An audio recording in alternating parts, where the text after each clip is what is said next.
A kayak fisherman says he's not afraid of getting back out on the water after a terrifying encounter with a great white shark. Matt Wells was out paddling near Cape when the apex predator started to follow him. And in the heart-stopping minutes that followed, well, they were all captured on camera. Grace Thomas has more. 6:15 for me here. This is 19-year-old Matt Wells on day one of his 3-day solo fishing trip in Tapotupotu Bay in the far north. Well, there we go, a nice little kahawai live bait. But not long into the expedition, things took a turn, and this idyllic fishing spot became more like a scene out of Jaws. Great white, great white, great white shark. He first noticed the shark after the live bait on his line appeared nervous in the water, and then he saw a large swirl behind his kayak. The disturbance on the surface of the water was probably the length of 2 cars wide.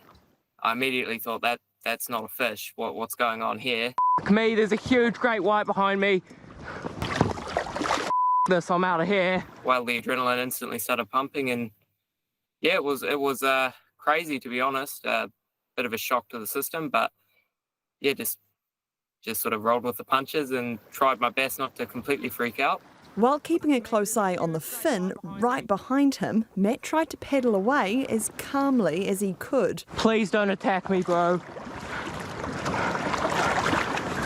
How do I get him to leave me alone?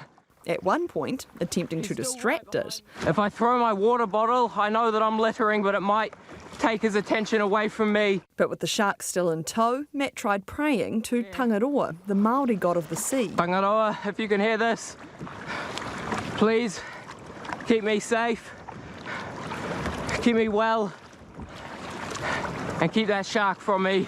The great white followed Matt for an excruciating 8 minutes.